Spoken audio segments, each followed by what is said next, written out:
The movie is set in the year 1962, when the United States and the Soviet Union are at each other's neck. In America, there is a rumor that the Soviets may drop a nuclear bomb any time, prompting many citizens to build a secret bunker in their house. Eccentric scientist Dr. Calvin Weber is one of those citizens, and after months of hard work, he has built an advanced fallout bunker in his backyard, which has all the amenities required to survive a nuclear war. One day, Calvin organizes a party at his house and invites several of his colleagues. While everyone is enjoying themselves, President Kennedy announces on live television that they are planning a secret mission against the Soviets. This terrifies Calvin, and he believes that the war is about to commence shortly. Hence, he sends all the guests away and hurries to the secret bunker alongside his pregnant wife, Helen. At the same time, an aircraft is flying over the city when it experiences a mechanical failure. It crashes straight into Calvin's house, destroying it completely. Inside the bunker, Calvin deduces that the nuclear war has begun and immediately seals the door. He then tells his wife that the door will open only after 35 years, as it takes the same time for nuclear particles to normalize in the atmosphere. With the house completely destroyed, the Webers' neighbors and authorities assume they were killed in the crash. Now, with each passing day, the couple starts adjusting to life inside the bunker. While Calvin feels at home, Helen is uncomfortable and constantly worries about her family and friends. One day, Helen's water breaks and she gives birth to a son. The couple is over the moon to have a child, and they name him Adam. In the following scene, we see a bigger view of their bunker. It is stocked to last for 35 years, including a fish tank, fuels, a well-facilitated lounge area, and a mini-mart full of food. As time passes, Calvin homeschools his son and teaches him about the history of America. He wishes his son could one day rebuild the country as it was before. The movie then skips to the summer of 1965, when a team of construction workers cleans out Calvin's destroyed ground and builds a diner. Cut to 10 more years. It is now the autumn of 1975. Adam has grown into a kind and generous boy who likes spending time with his parents. He takes regular boxing classes from his father and dance classes from his mother. Meanwhile, the diner becomes a pizzeria and then a nightclub. In the basement, Calvin continues to teach his son about various topics. He explains about the stock market and gives lessons in French and Latin. While they talk, Calvin compliments his son's incredible sense of humor. One day, Calvin gives Adam a collection of his baseball cards and explains to him about sports. The movie then skips to the summer of 1995, where Calvin and Helen celebrate their son's 33rd birthday. Adam is a grown man now who desires to find a partner for himself. Next, it's 1997, and the bunker has reached its maturity. Finally, after 35 years, the bunker's door automatically unlocks itself, and the family excitedly goes to check. Calvin insists that they wait for the night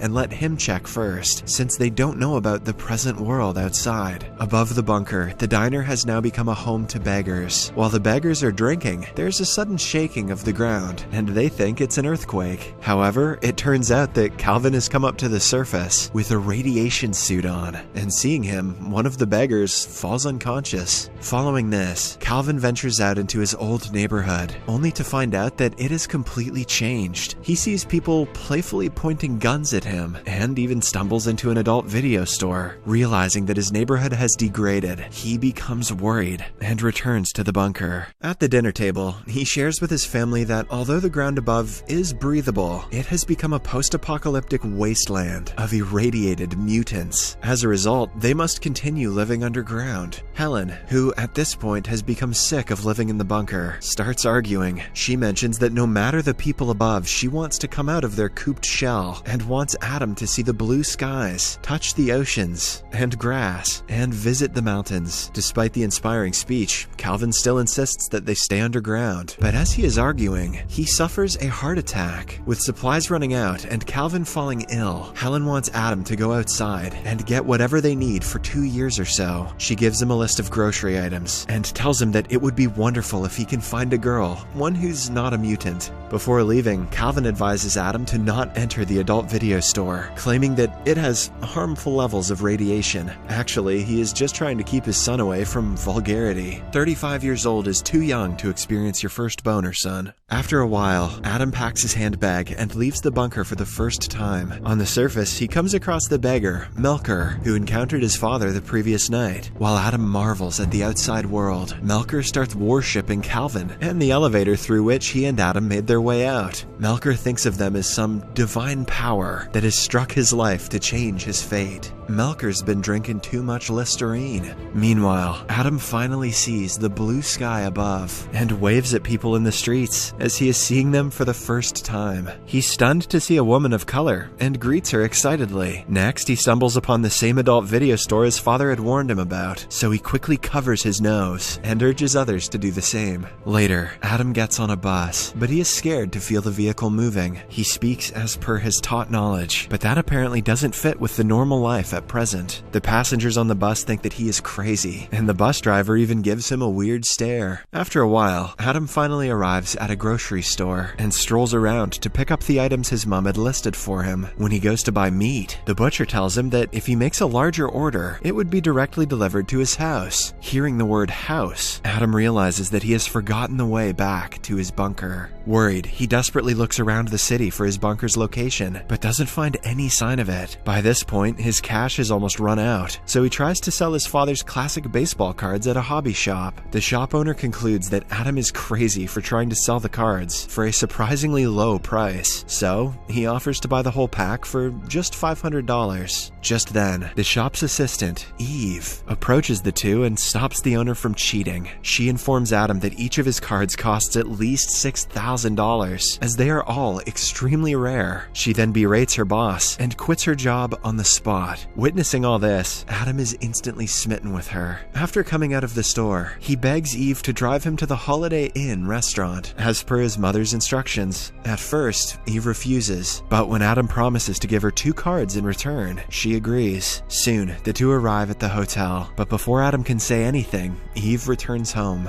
The following morning, Adam gets a call from Eve, who asks him to come down to the lounge area. It turns out that she has come to give back his card, since she feels guilty. After returning the card, she tries to walk away, but Adam asks her to help purchase supplies in exchange for $1,000 a week as her pay. Eve agrees, and they buy truckloads of supplies, as Adam has to make sure that the supplies last for at least 2 years. Later, he also asks Eve to help him find a wife, one who is not a mutant. In the next scene, Adam meets Eve's gay housemate and best friend, Troy, who is a bit curious by nature. He asks Adam about his hometown, and the latter lies that he is originally from Alaska and has come here for a business trip. Later, Eve and Troy give Adam a fashion makeover, and the two even take him skateboarding. Imagine the 90s feeling like the future. Next, Adam gets the chance to see the ocean for the first time, and he excitedly dives into the water and enjoys himself. He also attends a baseball game and shouts in excitement that he finally knows what his father was talking about. One day, it starts raining, and Adam feels the rainwater for the first time in his life. Eve urges him to return to the house, but Adam wants to keep experiencing the wonderful feeling. Out of nowhere, he hugs Eve tightly, implying that he is enjoying life in the real world, and that perhaps he has finally achieved his first boner. Later that evening, Eve and Troy take Adam to a 1940s swing-style nightclub to find him a wife. They advise him to be himself while approaching women. Surprisingly, Adam attracts the attention of several women, including Eve's nemesis, Sophie. When he and Sophie start to get along, Eve feels uncomfortable and drags Adam away to a table. She then recommends that he look for a sweet girl instead of Sophie. After a while, Adam approaches a girl and they soon get along when he asks her for a dance. In no time, Adam woos the crowd with his exemplary dancing skills, as he has had years of practice inside the bunker. Oh yeah, he got it from his mama. Meanwhile, a jealous Eve reconnects with her ex-boyfriend, who pokes Adam into an argument. However, he soon regrets it when Adam demonstrates his boxing skills, having trained every single day with his father in the bunker. Because of all the commotion, Eve gets irritated and decides to abandon Adam and return home. A while later, Troy also arrives and informs Eve that Adam left the club with Sophie. Hearing this, Eve storms out of the house and gets in her car to go get Adam back. Just as she is about to drive off, Adam suddenly knocks on the door, startling the life out of her. Following this, the two return to the house and Adam explains that he politely rejected Sophie, as he could only think of Eve. He then expresses his love for her, and the two finally kiss. Now, with Eve by his side, he decides to tell her about his past. He reveals that he lived in a fallout bunker with his family for 35 years, and is seeing the outside world for the first time. He also expresses his desire to make Eve his wife, and take her to the bunker so that they can live a happy life. However, Eve thinks he is crazy and asks him to leave. The following day, while learning to drive a truck with Troy, Adam spots the adult video store from earlier and finally discovers his bunker's location. He hurries back to Eve's house to tell her about his finding, but he notices two psychiatrists waiting for him there. Adam initially cooperates but escapes after giving Eve and Troy the key to his hotel room. He asks them to take all the cards and pay his hotel bill before driving away in a truck. A while later, Troy and Eve reach Adam's room in the hotel and find clothing, toothpaste, and other items from the 1960s. They also come across some valuable stock certificates of Adam's father, which are now worth millions. With this, they conclude that Adam is not crazy, and he was actually telling the truth the whole time.